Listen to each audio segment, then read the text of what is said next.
आया हूँ प्रभु शरण तिहारी,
गणम आत्मा गणम आयुध गणम नीराजली गणम वेदोक्त मंत्र पुष्पांजलि ओम यज्ञमयंत देवास्तानि धर्माणि वर्तमाना सन्नाते हमाकमयमानकं पूर्वे राज्यानंद देवाः एकदन्ताय नमः वक्रतुण्डाय धीमहि तन्नो दन्ति प्रचोदयात् कात्यायनी च विद्महे कन्याकुमारिकाय धीमहि तन्नो देवी प्रचोदयात् मुरुगाय विद्महे महादेवाय धीमहि तन्नो रुद्रः प्रचोदयात् वेदोक्त मंत्र पुष्पांजलि शरणारविन्दे समर्पयामि। बोले काशी विश्वनाथ भगवान की जय हो। श्राद्धे जितेंद्र भाई श्राद्धे राधे राधे श्राद्धे राधे राधे श्राद्धे श्राद्धे हरि ओम श्राद्धे श्राद्धे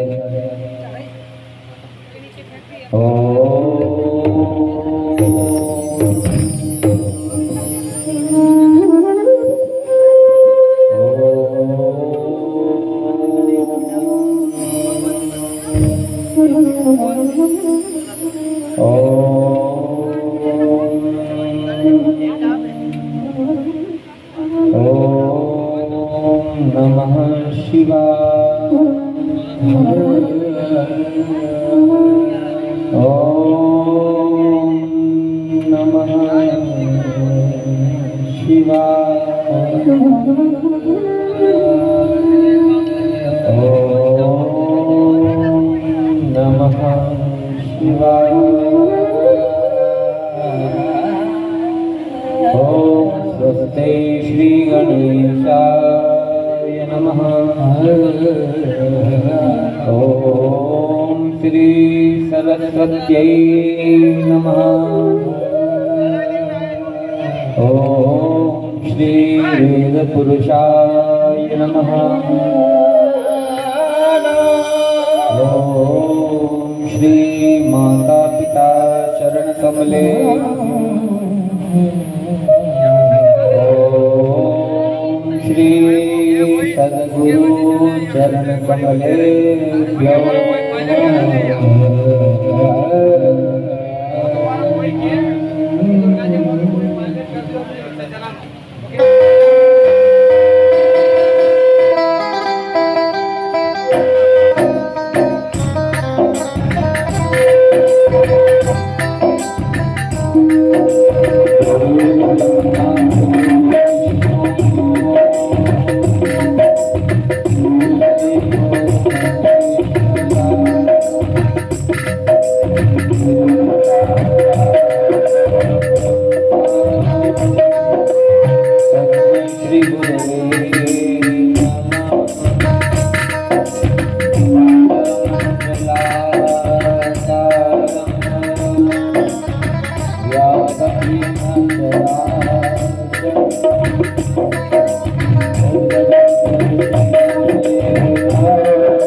नारायणी नमो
भगवान की जय हो।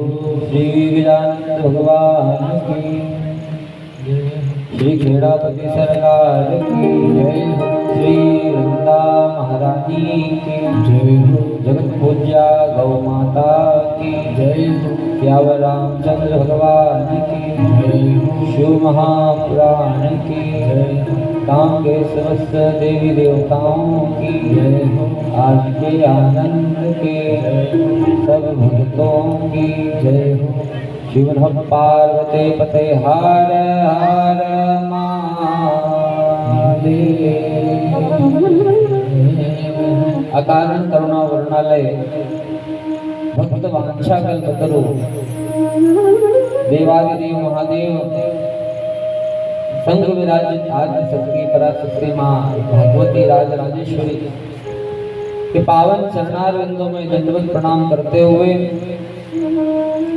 पलकनिनाद करने वाली पतित पावनी माँ रेवा के चरणों में दंडवत प्रणाम करते हुए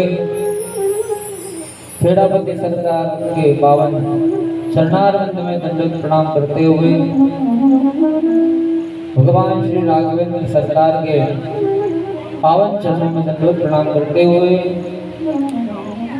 माँ सीता मैया के पावन चरणारविंद में दंडवत प्रणाम करते हुए समस्त उपस्थित गांव के समस्त देवी देवताओं को दंडवत प्रणाम करते हुए एवं समस्त हृदय में निवास करने वाले उस परम पिता परमात्मा की युगल छवि को दंडवत प्रणाम करते हैं। सिया राममय सब जग जाने करहूं प्रणाम जो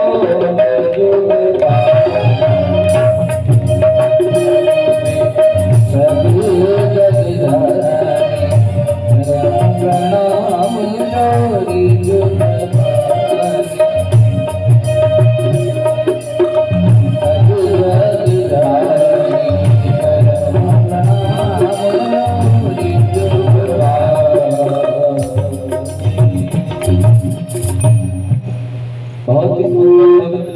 सबके बीच में उपस्थित है। भगवान की महती कृपा सब भक्तों पर हुई जो अधिक मास के पवित्र महीने में शिव महापुराण रूपी ग्रंथ को सुनने का परम सौभाग्य हम सबको प्राप्त हुआ। परम सौभाग्य प्राप्त हुआ। विगत 6 दिनों तक हम सेवा में लगे रहे। आज 7वां दिन हम सबके बीच में उपस्थित है। भगवान की महती कृपा कि जो भी भक्त 6 दिन तक नहीं आ पाए किसी कारणवश, परंतु भगवान की कथा कहती है कि 7वें दिन भी यदि व्यक्ति आकर की कथा पांडल में विराजमान हो जाता है तो वह 6 दिनों का वह पुण्य उसे स्वतः प्राप्त हो जाया करता है, उसे स्वतः प्राप्त हो जाता है। इसलिए भगवान शिव की गाथा गंगा है। शिव गंगा, भगवान के पास 2 गंगा है। एक तो मस्तक पर विराजमान है भगीरथ गंगा। भगीरथ जी ने तपस्या की, साधना की, गंगा मैया को पुकारने के लिए उन्होंने कई वर्ष, कई दिनों तक, कई वर्षों तक तपस्या की, साधना की। और सबसे पहले यदि किसी की साधना की भगीरथ जी ने तो वो थी ब्रह्मदेव की। वो ब्रह्मा जी की साधना में तत्पर रहे। ओम ब्रह्मणे नमः, ओम ब्रह्मणे नमः। आज जैसे ही भगीरथ जी के जितने भी पूर्वज थे उन सबके उद्धार के लिए आज वह उस गंगा मैया को पृथ्वी पर लाने के लिए ब्रह्मा जी की आराधना में लग गए। समय बीता और पीढ़ी दर पीढ़ी वह तपस्या चलती आ रही थी। पीढ़ी दर पीढ़ी, पीढ़ी दर पीढ़ी से वह तपस्या में विलीन थे। आज इस प्रकार से तपस्या फलीभूत हुई कि ब्रह्मा जी प्रकट हो गए। बोलिए ब्रह्मा जी महाराज की।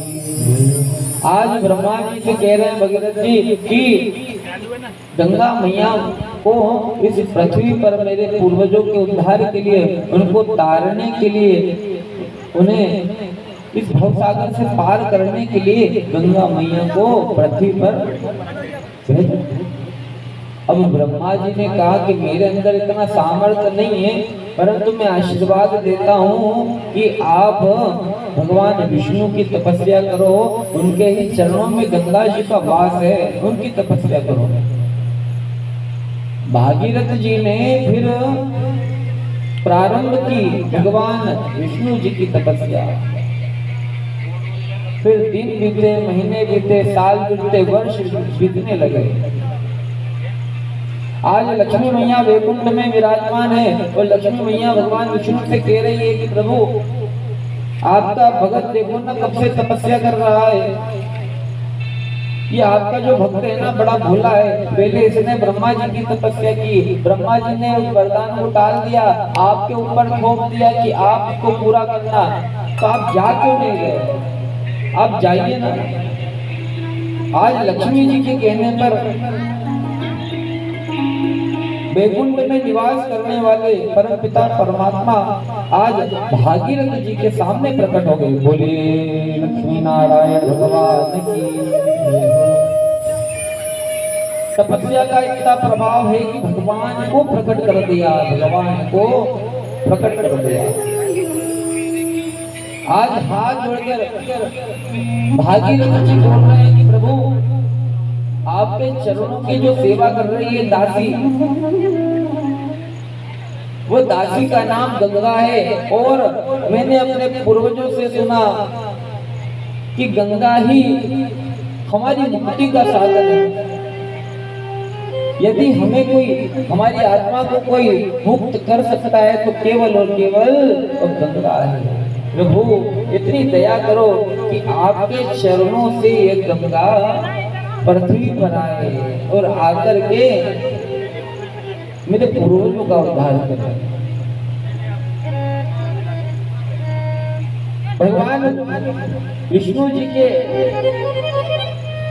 आदेश अनुसार गंगा मैया कहने लगी कि प्रभु आप आदेश दे रहे हैं कि भागीरथ जी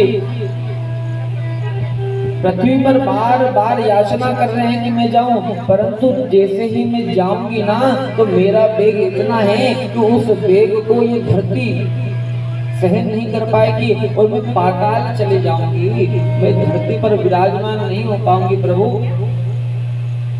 अहंकार आ गया था गंगा मैया को कि भगवान के चरणों में लिपटी हुई, भगवान की नित्य सेवा में रमी हुई मैं पृथ्वी पर क्यों जाऊं। आज जैसे ही भगवान विष्णु जी ने गंगा का अहंकार देखा, अभिमान देखा, तुरंत कह दिया कि भागीरथ जी आप तपस्या करो। गंगा मैया की तपस्या भागीरथ ने की। जब गंगा मैया प्रकट हुई तो गंगा मैया कहने लगी भागीरथ जी मैं स्वर्ग से आऊंगी तो मेरे वेग को ये धरती सहन नहीं कर पाएगी।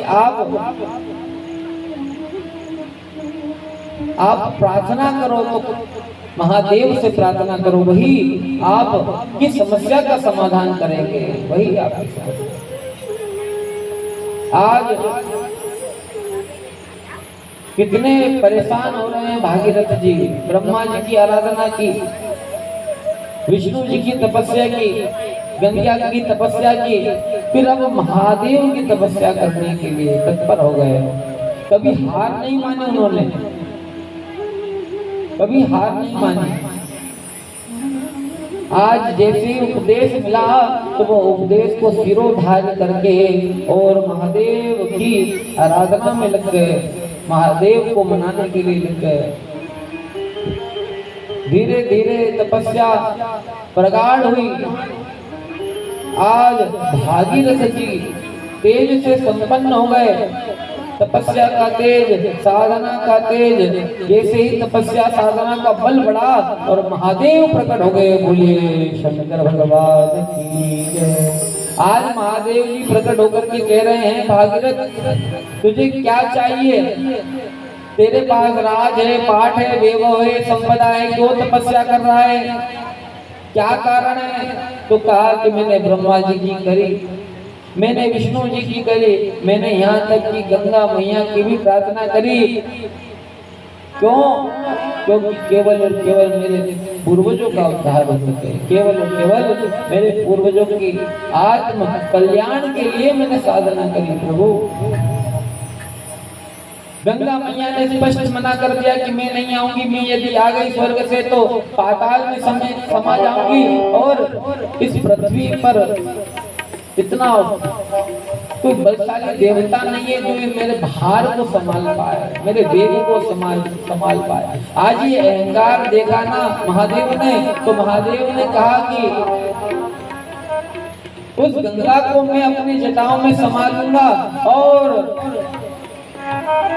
और मेरी जैसी जटाएं में खोलूंगा और पृथ्वी पर जैसे ही उतारूंगा तो गंगा उस जटाओं के माध्यम से गंगा पृथ्वी पर आ जाएगी। भागीरथ तुम चिंता मत करो। आज महादेव विराजमान हो गए परम रमणीय उत्तराखंड के अंदर, बहुत ऊंचे विशाल पर्वत पर आज महादेव विराजमान है। और भागीरथ जी अब पुकार रहे हैं, मैया हो गंगा मैया, मैया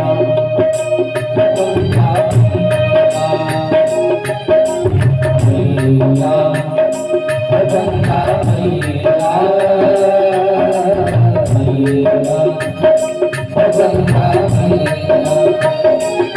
गंगा मैया में गुरुदत्त के पानी रहे, मेरे सबला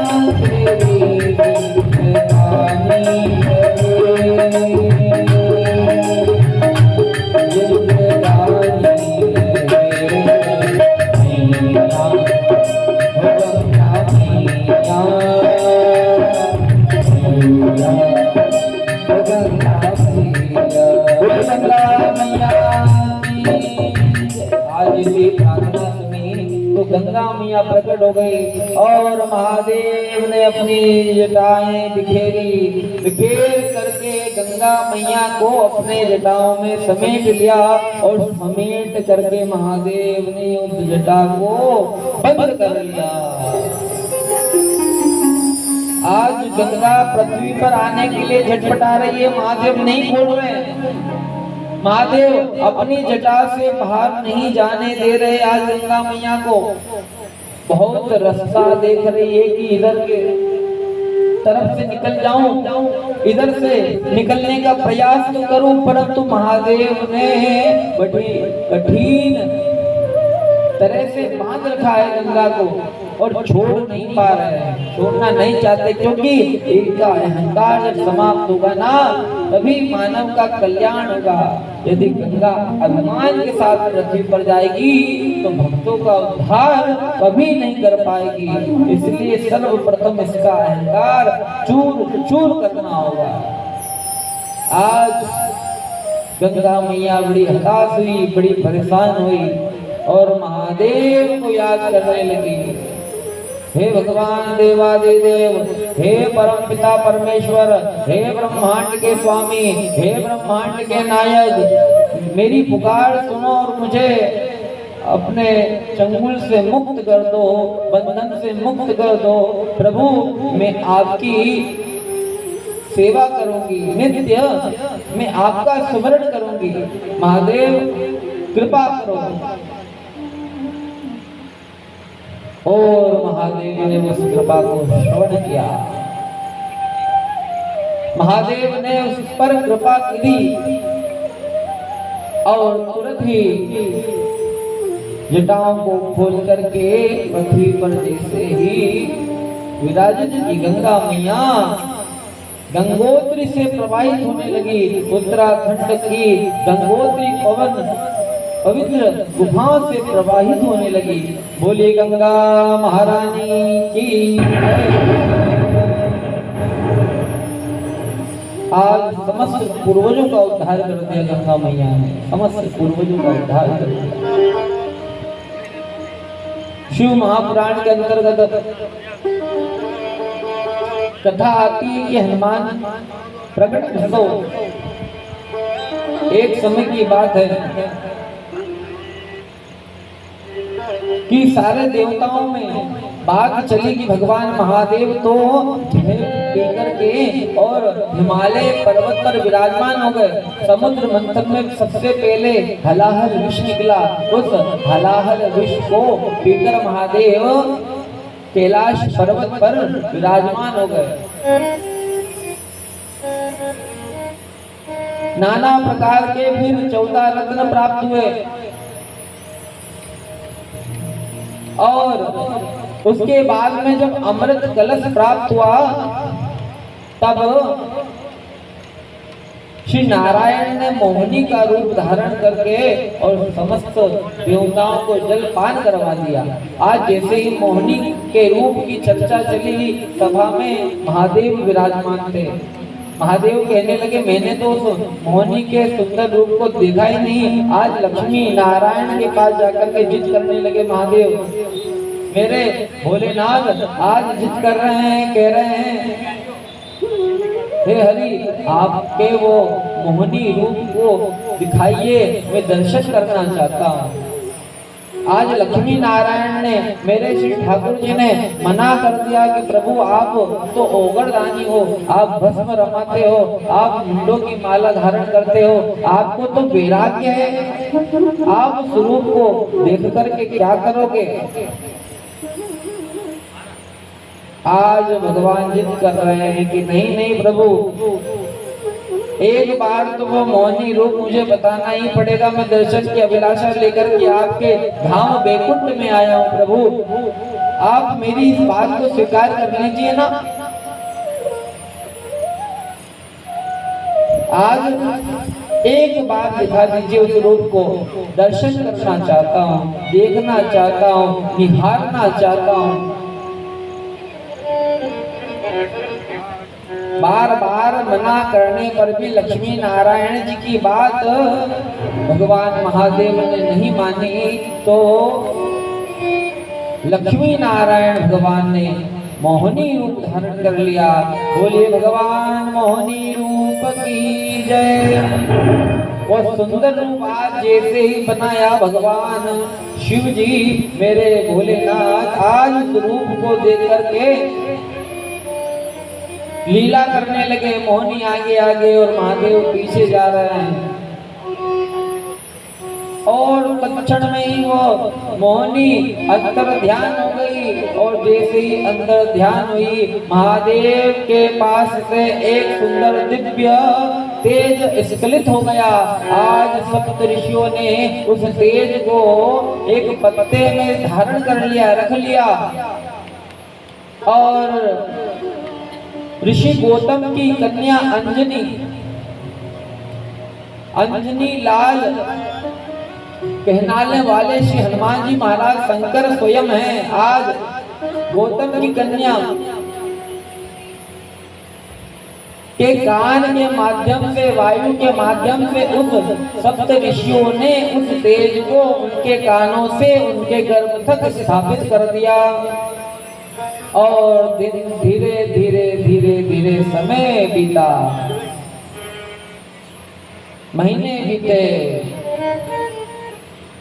शुभ पवित्र बेला आज अंजना के यहाँ पर उपस्थित होने वाली है। नित्य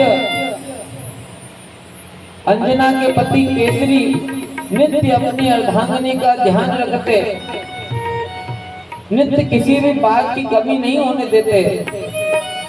सुंदर सुंदर बगीचे आज सजाए हुए हैं केवल और केवल अंजना के लिए। सुंदर सुंदर पुष्प, सुंदर फूल वाटिकाएं हैं, सारे वृक्ष के फल उपस्थित हैं। घर में किसी बात की कमी नहीं है। सबसे पहले संतान होने वाली है और बचपन से ही अंजना भगवान शिव जी की सेवा से जुड़ी थी। बचपन से ही केसरी शिव जी को अपना आराध्य मानते थे। आज उनका ही आशीर्वाद फलीभूत हुआ हो, उन्हें यह आभास हो रहा है कहीं न कहीं ये महादेव की कृपा ही हमें प्राप्त है कि हमारे यहाँ बाल गोपाल धीरे धीरे धीरे धीरे समय आया। सारे देवता आकाश मार्ग पर स्थापित हो गए, बहुत सारे फूलों की वर्षा करने लगे। इधर अप्सराएं नृत्य करने लगी, ढोल नगाड़े बजाने लगे, सारे देवता नाचने लगे, मृदंग करने लगे। और वह सुंदर समय आया, श्री हनुमान जी महाराज प्रकट हो गए। बोलिए हनुमान।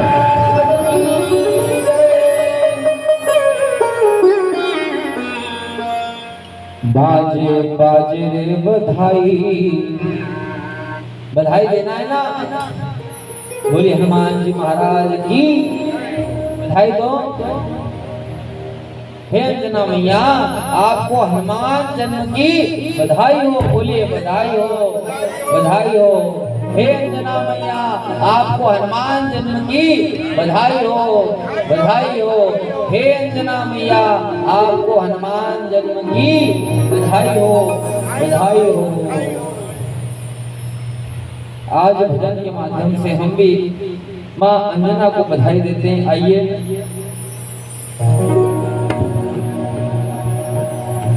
प्रगटे हे हनुमत प्यारे, प्रगटे हे हनुमत प्यारे।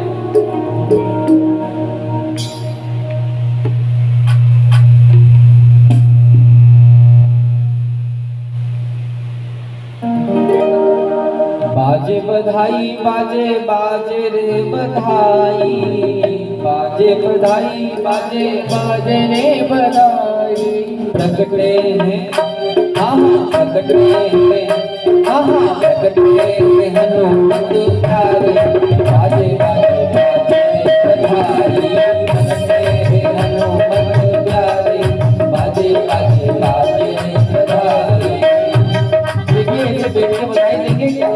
जो भी नाचेगा नहीं ना, उसके अगले जन्म में शादी कैंसिल। अगले जन्म में शादी नहीं होगी। खड़े जाओ। बाजे रे बधाई, बाजे बाजे रे बधाई, बाजे रे बधाई, बाजे बाजे रे बधाई, बाजे रे बधाई, बाजे बाजे रे बधाई, बाजे रे बधाई, बाजे बाजे रे बधाई।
हनुमत के सुनते में आए माता दो है भाई हनुमत के सुनते में आए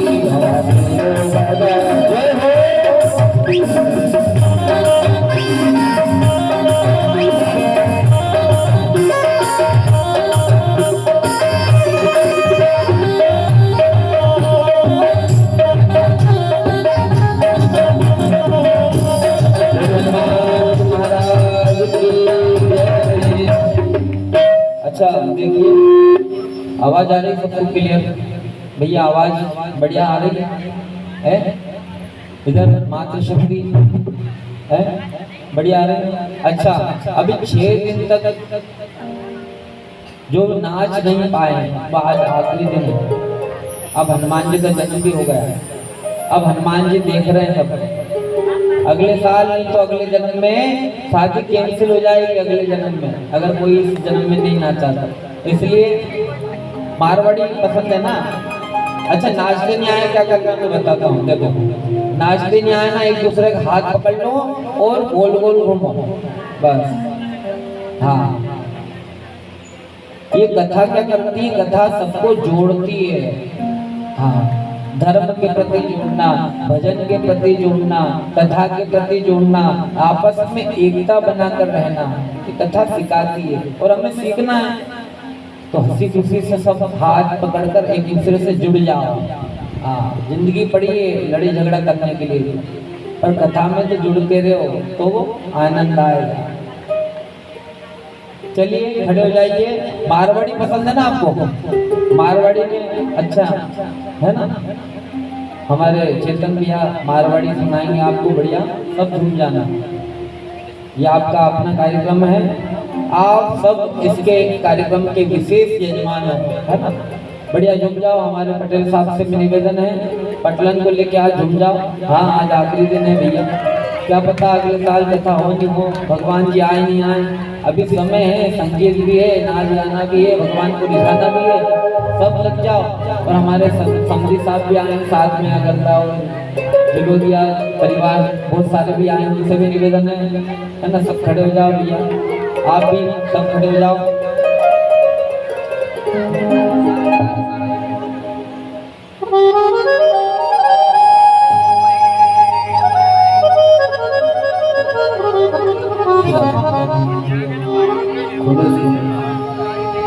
बोलिए हनुमान जी महाराज की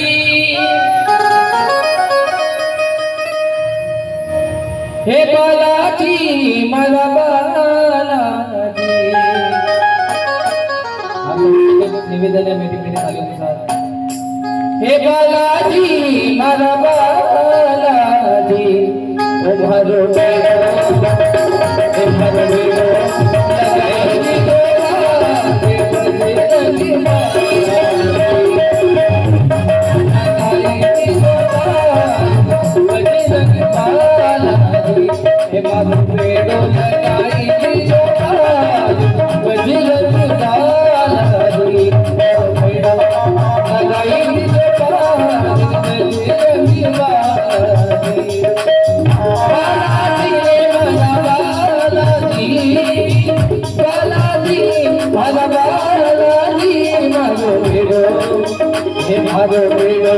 लगाई दीजिए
हे मारो पेरो लगाई दी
बोलिए हनुमान महाराज की जय।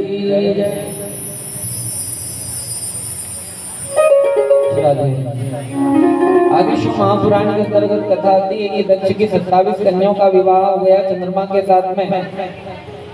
चंद्रमा केवल और केवल रोहिणी से प्यार करता है, ये केवल और केवल रोहिणी से लगाव है, केवल और केवल स्नेह यदि कोई से है तो रोहिणी।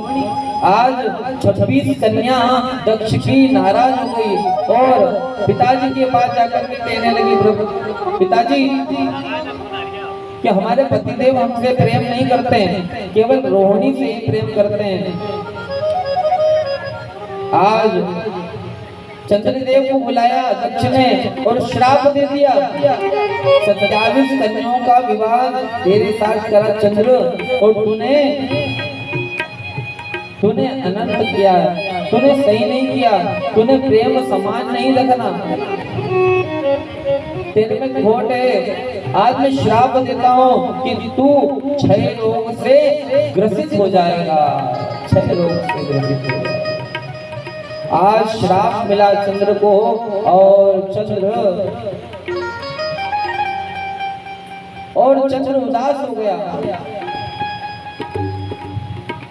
आज ब्रह्मा जी के कहने पर रोहिणी के साथ प्रवास क्षेत्र में चंद्रमा गया और सुंदर शिवलिंग बना करके आराधना प्रारंभ कर दी। ब्रह्मा जी ने कहा केवल और केवल भगवान शिव ही आपके इस रोग से आपको मुक्ति दिला सकते हैं और दूसरा कोई साधन नहीं है। समय बीता, तपस्या फलीभूत हुई और महादेव प्रकट हो गए।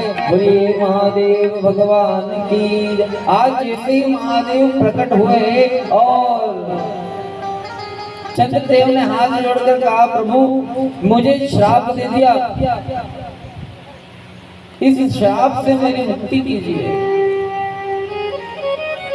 महादेव प्रसन्न हुए और कहने लगे, श्राप तो मिथ्या नहीं हो सकता, परंतु एक काम हो सकता है, तुम्हारी जो कला है वो 7 दिन में बढ़ेगी, वह 15 दिन तक कलाएं बढ़ेगी और 15 दिन बाद वह कलाएं घटेगी। इस प्रकार से मैं तुम्हें आशीर्वाद देता हूँ, इस प्रकार से आशीर्वाद देता हूँ। आज वही कृष्ण पक्ष के अंदर चंद्रमा की कला धीरे धीरे घटती है और अमावस्या आती है, और शुक्ल पक्ष के अंदर चंद्रमा की कलाएं धीरे धीरे बढ़ती है और पूर्णिमा आता है। ये वो भगवान शिव जी का आशीर्वाद है चंद्रदेव को, वह शिव जी का आशीर्वाद। आज सब देवताओं के कहने पर भगवान महादेव सोमेश्वर नाम से, सोमनाथ नाम से विश्वविख्यात हो गए। बोलिए सोमनाथ भगवान की जय हो। आगे कथा आती है मल्लिकार्जुन ज्योतिर्लिंग की कथा। द्वादश ज्योतिर्लिंग की कथा में हम प्रवेश कर चुके हैं। आज जैसे ही गणेश जी का विवाह संपादित हो गया, इधर कार्तिक जी भगवान लेट आए परिक्रमा लगा करके। आज कार्तिक जी को क्रोध आया, मैं बड़ा था, मेरा विवाह पहले क्यों नहीं हुआ। आज भगवान महादेव से, पार्वती से नाराज होकर के और क्रौंच पर्वत पर जाकर के विराजमान हो गए कार्तिकेय स्वामी। हमारे यजमान जी के लिए जोरदार करतल ध्वनि बजा करके सम्मान कीजिए। श्री हेरालाल जी के लिए एक बार जोरदार करतल ध्वनि बजा करके सम्मान बढ़ाइए। बहुत अच्छी सेवा भगवान के चरणों में समर्पित की, पूरी पूरी धन्यवाद, वंदन, अभिनंदन।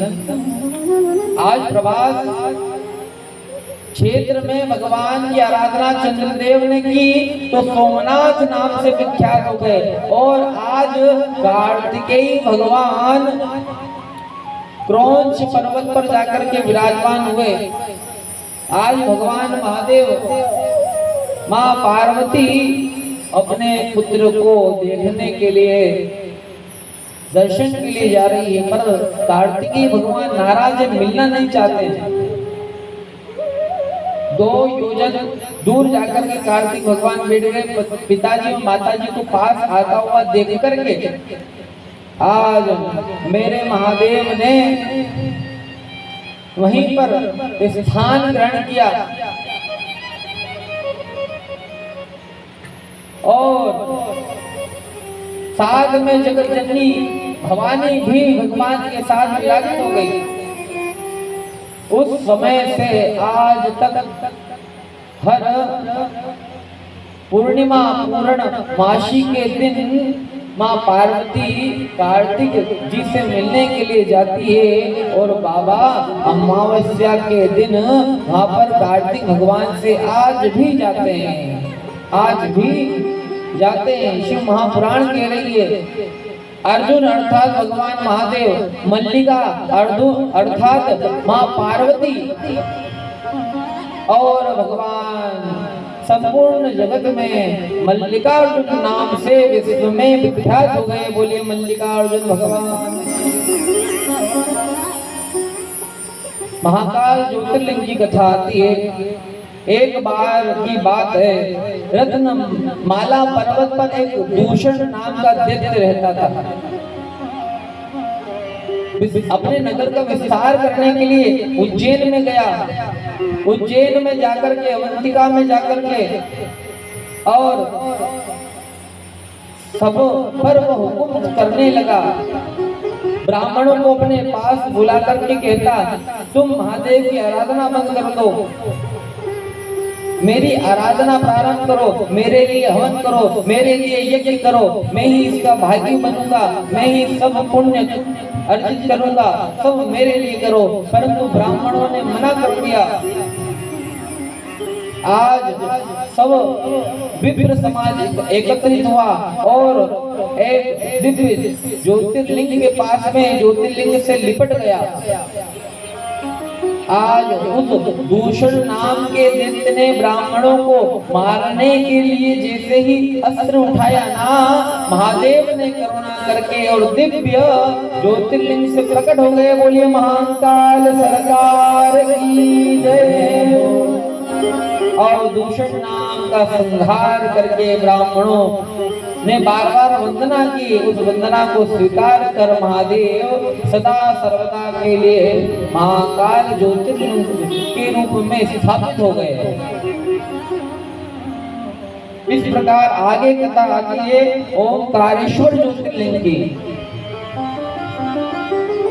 विंध्य पर्वत ने तपस्या की और तपस्या करने के बाद भगवान शिव जी प्रसन्न हो गए। विंध्य पर्वत ने मांगा कि मैं सुमेरु पर्वत से ऊंचा हो जाऊं। महादेव ने आशीर्वाद दे दिया। तुरंत सारे देवता एकत्रित हो गए और कहने लगे महादेव, यदि यह सुमेरु पर्वत से ऊंचा हो गया ना यह विंध्य पर्वत, तो धरती का जो समतल है वह बिगड़ जाएगी, सामान्य नहीं रहेगा, पृथ्वी पलट जाएगी, संतुलन बिगड़ जाएगा। प्रभु आपने उसे आशीर्वाद दे दिया, परंतु एक बात मानो, यदि आप विंध्य पर्वत पर उस शिखर पर जाकर के विराजमान हो जाओगे ना, तो कभी भी फिर प्रलय नहीं आएगा, पृथ्वी पलटेगी नहीं, सामान्य रूप से फिर स्थापित रहेगी। प्रभु हमारी बात को आप स्वीकार करें और हमें आशीर्वाद दें। तुरंत महादेव ने फिर ओंकारेश्वर रूप में प्रतिष्ठित होकर और समस्त भक्तजनों का कल्याण किया।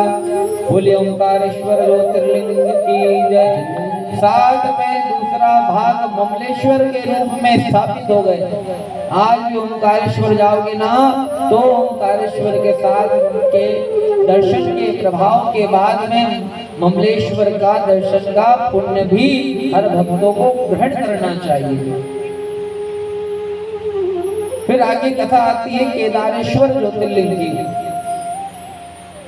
भगवान विष्णु के अवतार नर और नारायण ने बद्रिकाश्रम जाकर के कठोर साधना की, तपस्या की। उन दोनों की प्रार्थना को सुनकर के शिव सांब सदा भगवान वहां पर प्रकट हो गए और प्रकट होने के बाद नर और नारायण ने हाथ जोड़कर के प्रार्थना की, प्रभु आपने एक बार दर्शन दिए हैं, हमें कोई वरदान नहीं चाहिए, वरदान देना यदि चाहते हो तो इन नेत्रों को अमर कर दो और सदा सर्वदा के लिए आपके दर्शन ये नेत्र करते रहें। इसलिए सर्वदा के लिए केदार नाथेश्वर रूप में यहाँ पर विराजमान हो जाओ। नर नारायण की बात सुनकर के भगवान महादेव आज केदारेश्वर रूप में विख्यात हो गए। बोले केदारेश्वर भगवान की जय हो। फिर आगे कथा आती है भीम शंकर ज्योतिर्लिंग। भगवान ने महाबली शक्तिशाली कुंभकर्ण से उत्पन्न करकटी पुत्र भीम का निशाचरों सहित संहार कर दिया। देवताओं ने प्रार्थना की, प्रभु आपने इन सबका संधान तो कर दिया, परंतु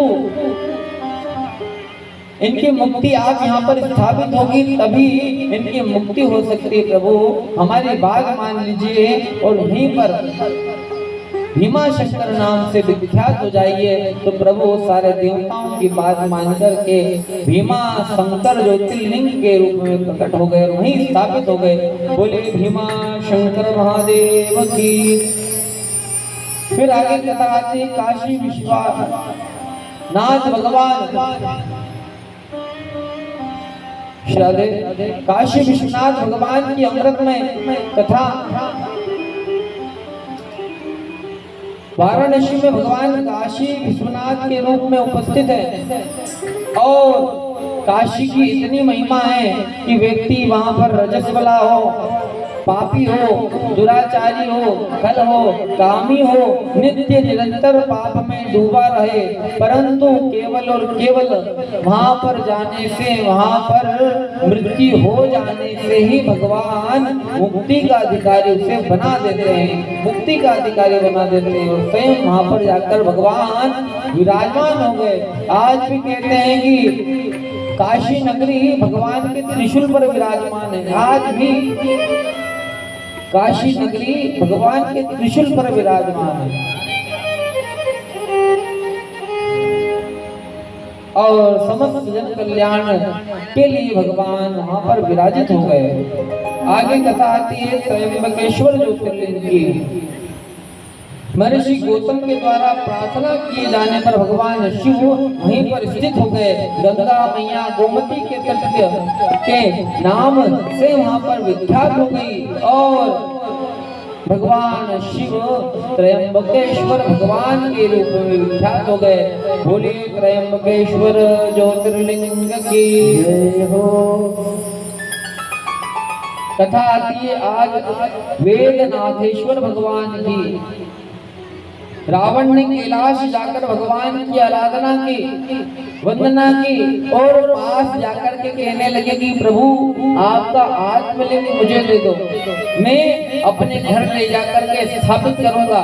बार बार आने जाने में काफी समय लगता है, बहुत परेशानी होती है। आप वहीं पर जाकर विराजमान हो जाओ ना, तो आने जाने का झंझट खत्म हो जाए। आज रावण गया और भगवान की आराधना करी, आत्मलिंग भगवान ने प्रदान कर दिया। आज उसी आत्मलिंग को लेकर के रावण अपने नगर की ओर जाने लगा, तब उसे लघु शंका आ गई और एक गोप वहां पर स्थापित था, खड़ा था। उस गोप को उस रावण ने दिया कि यह लिंग हाथ में रख करके रखो, मैं अभी गया और अभी आता हूँ। आज धीरे धीरे वो सब मुहूर्त आया, वो आत्मलिंग का वजन बढ़ने लगा। आज उस बालक से, उस गोप से वो लिंग उठ नहीं पा रहा। उसी समय उस लिंग को वहीं स्थापित कर दिया गोप। उस गोप ने वहीं ऐसे ही लिंग रखा। आज रावण आया और उठाने का बहुत प्रयास कर रहा है, परंतु उठ नहीं पा रहा, तस से मस नहीं हो रहा। महादेव ने वचन कहा था कि जहां भी ये लिंग रख दोगे उसके बाद में ये उठने वाला नहीं है। आज बहुत प्रयास कर रहा है रावण उठाने के लिए, परंतु उठ नहीं पा रहा है। और वहीं बैठकर भगवान श्री वेदनाथेश्वर रूप में विख्यात हो गए। बोले वेदनाथेश्वर भगवान की जय हो। आगे कथा आती है नागेश्वर ज्योतिर्लिंग की। भगवान शिव अपने परम भक्तों के अधीन होते हैं। एक सुप्रिय नाम के वेश्य ने कारागार में प्रकट हो गए। एक सुप्रिय वेश्य ने भगवान को अपने कारागार में प्रकट कर लिया और हाथ जोड़ के विनती की, प्रभु मेरे इस कारागार में मेरे अलावा कोई नहीं है, मेरा अकेले का मन नहीं लगता, प्रभु आप यहीं पर विराजमान हो जाओ। क्योंकि ये जितने भी कारागार में पड़े हुए व्यक्ति को यातना देते हैं, जो राजपाट संभालने वाले बड़े बड़े राजा है ना, अपने सैनिकों से बोलते हैं कि नाग से इसे डसवा कर मृत्यु दे दो, इसे यातना दो, इन्हें कष्ट हो। इसलिए प्रभु इस कष्ट को दूर करने के लिए मैंने आपको बुलाया है। प्रभु इन नागों से मेरी रक्षा करो। और भगवान शिव वहीं पर उस सुप्रिय वेश्य की बात मानकर के लिए सदा सर्वदा के लिए वहीं पर स्थापित हो गए। बोले नागेश्वर भगवान की जय। फिर रामेश्वर ज्योतिर्लिंग की गाथा आती है। आज सियापति रामचंद्र जी समुद्र के तट पर स्थापित हो गए और सुंदर बालू का शिवलिंग बनाया। यात्रा प्रारंभ करनी है, समुद्र को लांघना है, पार करना है, तो केवल और केवल शिव में ही इतना सामर्थ्य है कि वो यात्रा मंगल कर सकते हैं। आज मेरे महादेव को राघव लला ने याद किया और पूजन अर्चना आज जैसे ही प्रारंभ की भगवान ने, आज उसी पूजन से प्रसन्न होकर के भगवान महादेव प्रकट हो गए। बोले काशीपति विश्वनाथ भगवान की। आज भगवान श्री राम जी ने हाथ जोड़कर विनती की, प्रभु आपने मुझे तो दर्शन दे दिए, परंतु कलिकाल में कलयुग में पड़े हुए जीव को किस प्रकार दर्शन मिलेंगे। प्रभु मेरी एक बात मानिए, मेरे लिए आप सदा सर्वदा के लिए यहाँ पर रामेश्वर के रूप में विराजमान हो जाए। उसी समय भगवान ने अद्भुत लीला की और विश्व में विख्यात हुए रामेश्वर ज्योतिर्लिंग के नाम से। बोले रामेश्वर भगवान की जय। आगे कथा आती है घुष्मेश्वर ज्योतिर्लिंग की कथा। एक समय की बात है, सुधर्मा नाम का एक तपोनिष्ठ ब्राह्मण रहता था। उसकी धर्म पत्नी का नाम था सुदेहा, परंतु उससे कोई संतान नहीं हुई। सुदेहा की एक और बहन थी भूष्मा। जब देखा कि सुदेहा से कोई संतान नहीं हो रही है तो सुधर्मा ने उस भूष्मा से विवाह कर लिया। समय बीता, भगवान शिव की महती कृपा हुई और एक बालक का जन्म हो गया। भूष्मा का एक नियम था, नित्य प्रति भगवान के चरणों में अनुराग रखती थी। नित्य प्रति वह सुबह उठ करके शिवलिंग बनाती थी, मिट्टी के शिवलिंग बना करके नित्य पूजन करती थी। महादेव का स्मरण, नित्य पूजन, भगवान को जल, भगवान को बिलपत्र, भगवान को सब कुछ पूजन में चढ़ने वाली सामग्री चढ़ा करके हाथ जोड़कर विनती करती थी, प्रभु मैं आपकी पूजन में तत्पर हूँ, परंतु कभी भी मुझे संकट आए तो प्रभु मेरा हाथ आप थामे रखना, पकड़े रखना। धीरे धीरे तपस्या बढ़ने लगी, धीरे धीरे उसका बालक बढ़ने लगा। आज सुदेहा ने देखा कि मेरी बहन को, मेरी छोटी बहन को एक संतान हो गई और मुझे संतान नहीं है, तो वो भूष्मा के बालक को लेकर के गई और तालाब में डाल करके उसकी मृत्यु कर दी कि मैं तो निसंतान हूँ और तुझे कैसे संतान मिल गई। ये ईर्ष्या थी, ये द्वेष था। आज उसी ईर्ष्या के कारण उस भूष्मा के पुत्र को तालाब में डाल दिया और इधर हल्ला मचा दिया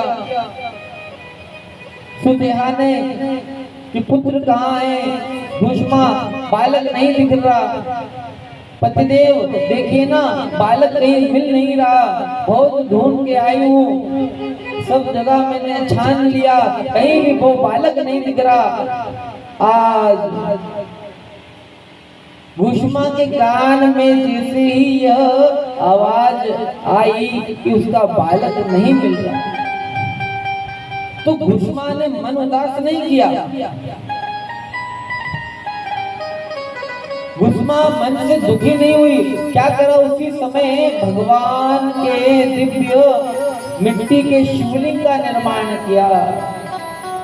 जो नित्य करती है ना, आज वही वह सुधर्मा कर रही है, मिट्टी के शिवलिंग बना रही है। शिवलिंग बना करके चावल से प्राणों का आह्वान किया, जल से स्नान करवाया, बिलपत्री चढ़ाई, पुष्प से श्रृंगार किया, धूप दीप बताया, नैवेद्य का भोग लगाया, 4 बार जल पान करवाया और हाथ जोड़ करके प्रार्थना की।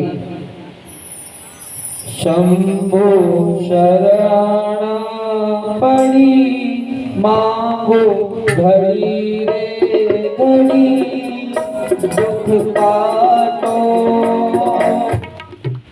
दया कर शंकर आपो, शंभो शरण पड़ी मांगो घड़ी रे घड़ी, दुख काटो दया कर शंकर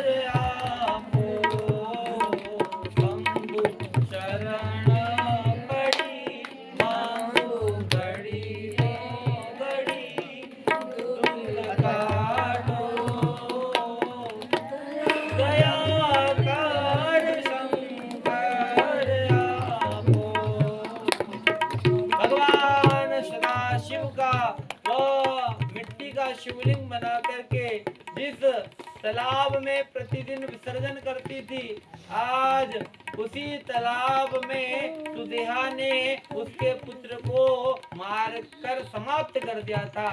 और आज वही शिवलिंग को ले जा करके भूष्मा जाती है और महादेव से विनती करके और वो विसर्जन शिवलिंग जैसे ही करती है तो क्या चमत्कार देखती है। बालक स्नान करके और जल से उस तालाब से बाहर निकल आया।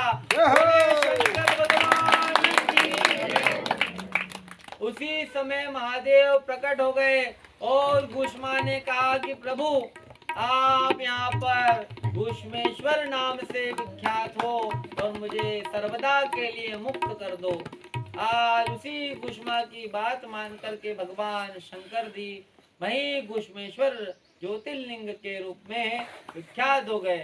बोलिए भूष्मेश्वर भगवान की जय हो। नमः शिवाय। जो की आपने कथा श्रवण कर ली है। नमः शिवाय। ओम नमः शिवाय। हरे हरे नमः शिवाय। बोलिए नमः शिवाय। ओम नमः शिवाय।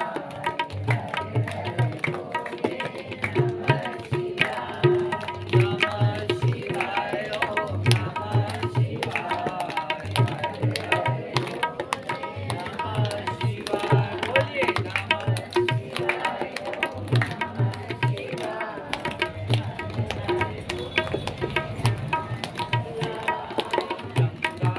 गंगाधराय शिव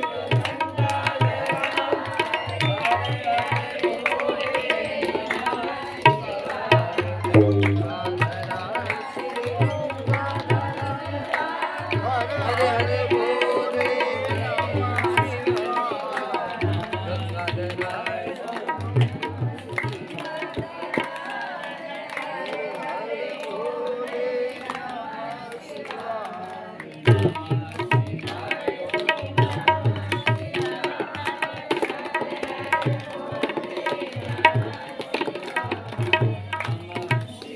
बोले शंकर भगवान की जय।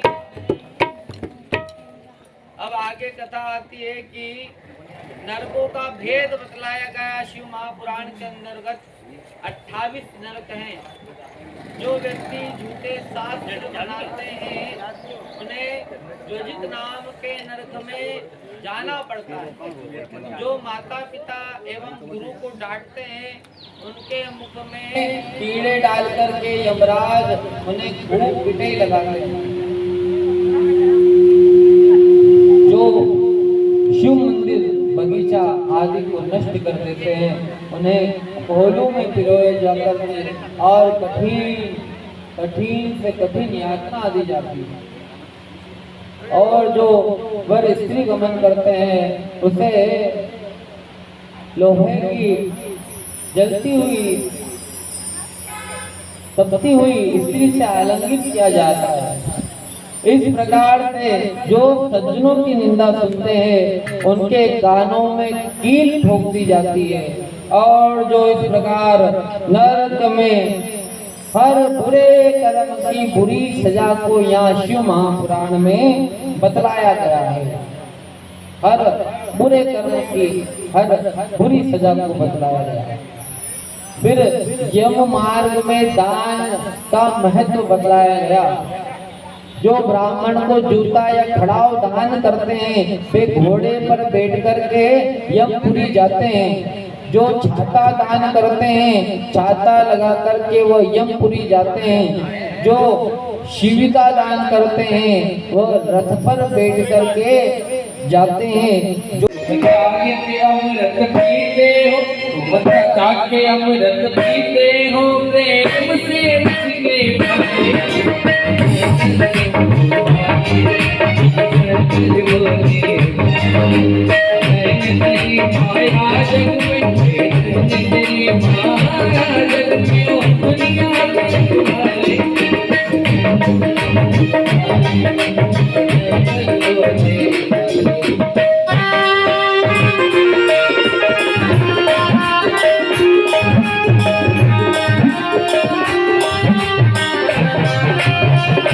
Thank you.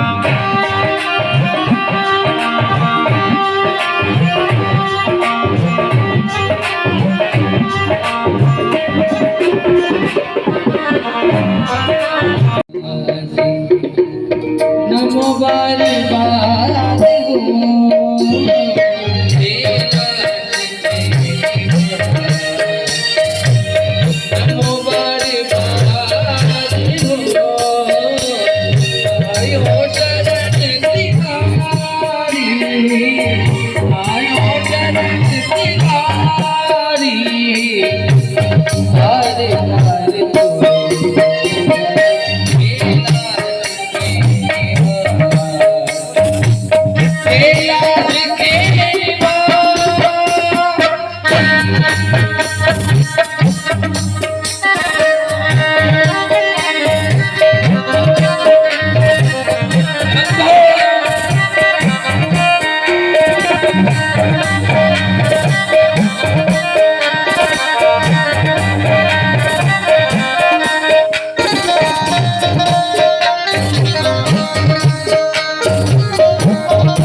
देखिए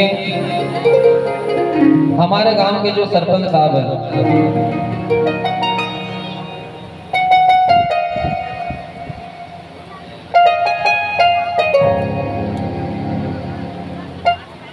श्राद्धे तो शिव महापुराण के प्रथम दिवस पर जैसे ही कलश यात्रा निकली थी, उसके दूसरे दिन बाबा विश्वनाथ का इतना बड़ा चमत्कार हो गया बरछा बुजुर्ग में कि दूसरे ही दिन भारतीय जनता पार्टी के अनुसूचित जनजाति के मोर्चे को संभालने के लिए जो अधिकारी चुना,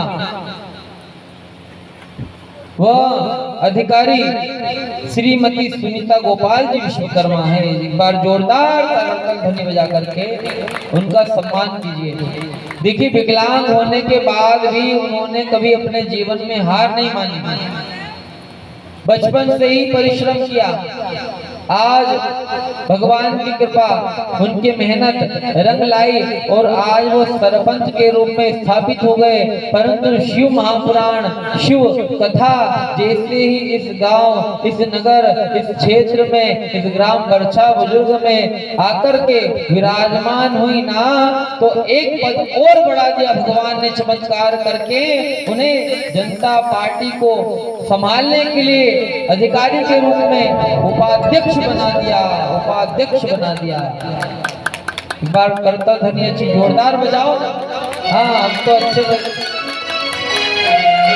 अच्छे भले शरीर से इतनी उन्नति नहीं कर पाते, परंतु विकलांग होने के बाद भी इतनी उन्नति करी कि उपाध्यक्ष का अधिकारी उन्हें चुना गया है। बहुत बहुत बधाई, बहुत बहुत शुभकामनाएं हम उन्हें व्यासपीठ से देते हैं। और उनकी तरफ से इस शिव महापुराण में एक दिव्य राशि, एक विशेष संयोग रूपी राशि प्रदान होती है।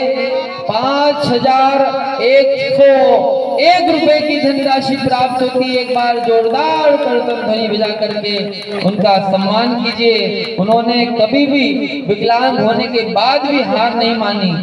व्यक्ति एक बार विकलांग होता है तो हार मान लेता है कि कैसे मैं जिला को संभालूं, नगर को संभालूं, व्यवस्था को संभालूं, परंतु उन्होंने ऐसा कोई भाव नहीं रखा। खूब मेहनत करी, खूब लगन से। उस मेहनत में आज सफलता भगवान काशीपति विश्वनाथ ने उस का मान बढ़ाया, उस दिव्य पुरुष का मान बढ़ाया और आज वो उपाध्यक्ष के रूप में विराजमान हो गया। आज वो उपाध्यक्ष के रूप में विराजमान हो गया। बहुत बहुत बधाई। ऐसे ही आप जन सेवा में लगे रहें, बहुत बहुत उन्नति करें। हाँ, अब देखिए एक बहुत सुंदर भजन गाएंगे हम, जिसमें आप सभी झूम जाना है ना। अच्छा, नाचना भैया, ये बार बार संगीत कलाकार का जो खर्चा लगा है ना, तो इसका वसूल तो कर लो, जरा ठुमका लगा लो। हाँ, भगवान के सामने नाचने में काहे की तरफ है। हाँ बढ़िया, एक नंबर गा दो आप, तो सब झूम जाए, ऐसा गाओ। आइए चलिए, कलश थोड़ा सा हमारे यजमान देवता की फरमाइश। सभी एक बार खड़े हो जाओ, पहले तो सब खड़े हो जाओ, ऐसे आपको समझ में नहीं आएगी। हाँ, सब खड़े हो जाओ। मैं आपका ही गाऊंगा और आपका ही बच्चा हूँ। हाँ, आइए। ये प्रांगण माँ जगत जननी जगदम्बे मात का प्रांगण है। एक छोटी सी हाजिरी उनके चरणों में भी हमारे यजमान देवता की फरमाइश है। बोले जगदम्बे मात की, कालिका मैया की, देवा में देवी बड़ी और बड़ी जगदम्बे माँ। हाथ जोड़ वंदन करो मैया की जो मारी आइए आप हम सभी मिलकर माता रानी को पांडा में बुलाते हैं। ए देवी मारी, देवी मारी,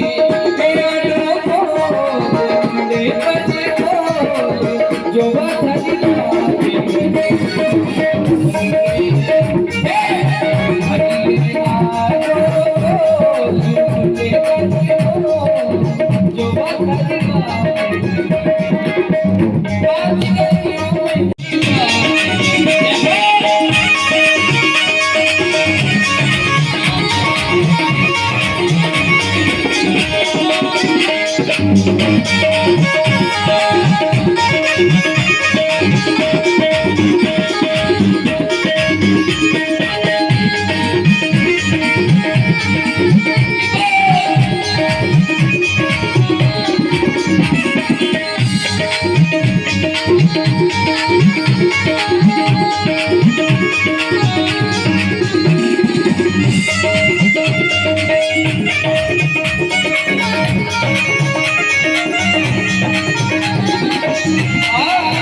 आप सभी माता बहनों से निवेदन है कि आज का ही मौका है, इतने 7 दिन से तो गुरु जी आपसे निवेदन कर रहे थे, एक बार मैं भी कर रहा हूँ आपसे निवेदन कि आज का ही मौका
रही जिंदगी तो मिलेंगे दोबारा, मिलेंगे दोबारा, मिलन साथ दिलेगा हमारा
सत्संग में तुम जाके रहना, सत्संग में तुम जाते मिलन साथ जी का हमारा मिलन साथ जी का हमारा तुम्हारा, मिलन साथ जी का हमारा तुम्हारा, जिंदगी मिलेंगे दोबारा, मिलेंगे दोबारा, रही जिंदगी को, रही जिंदगी को, रही जिंदगी को, मिलेंगे दोबारा, मिलेंगे दोबारा, मिलन साथ जी हमारा तुम्हारा, साथ जिंदा हमारा,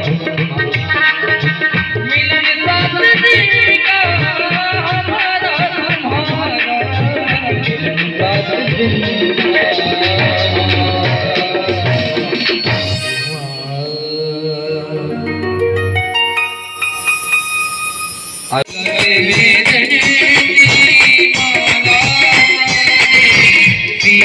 के प्रभु जी ब्रह्मा विराजे, के प्रभु जी चंद्रमा विराजे, गले में गणपति माला राजे, गले में गणपति माला राजे, और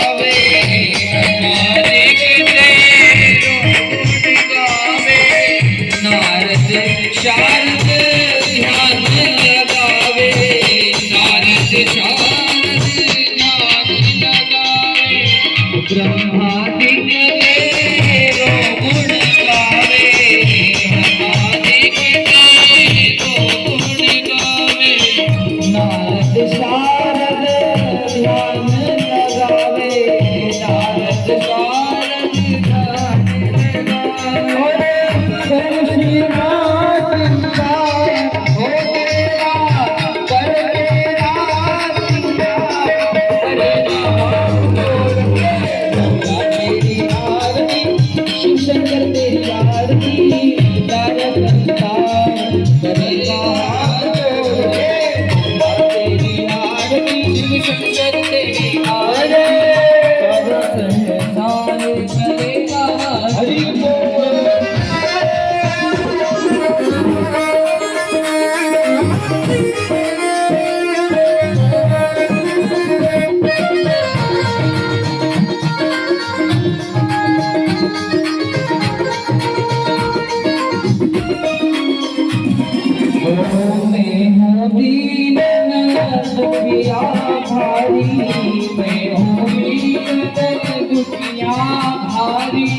आया हूँ प्रभु शरण तिहारी, आया हूँ प्रभु शरण तिहारी, मैं हूँ दीन दुनिया भारी, मैं हूँ दीन दुनिया भारी, आया हूँ प्रभु शरण तिहारी, आया हूँ प्रभु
बोली नर्मदा मैया की। ओम जय जगदानंदी मैया जय आनंदी हरि हर शंकर देवा शिव हरि शंकर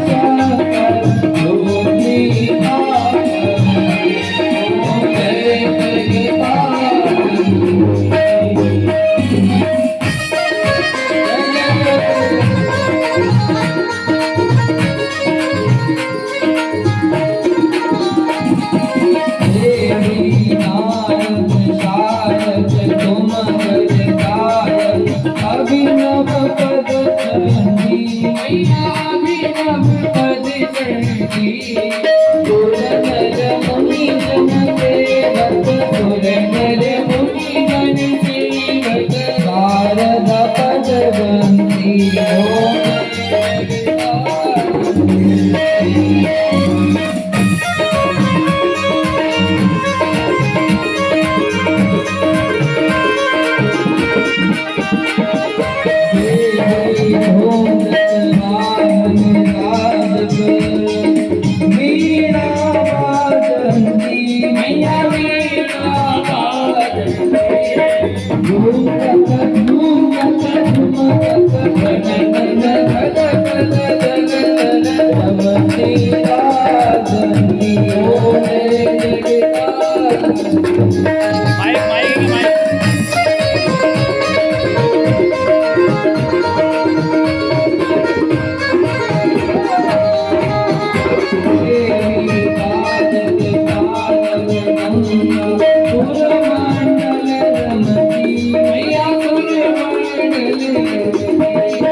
नंदी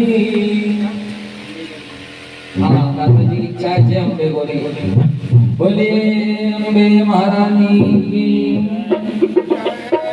अम्बे तू ही जगदम्बे काली, ये दुर्गे खप्पर वाली, तेरे गुण गाए भारती हो मैया, अब तो पुकार तेरी तू ही जगदम्बे काली, ये दुर्गे खप्पर वाली, तेरे गुण गाए भारती हो मैया, अब तो पुकार तेरी आरती।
Bring it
Thank you.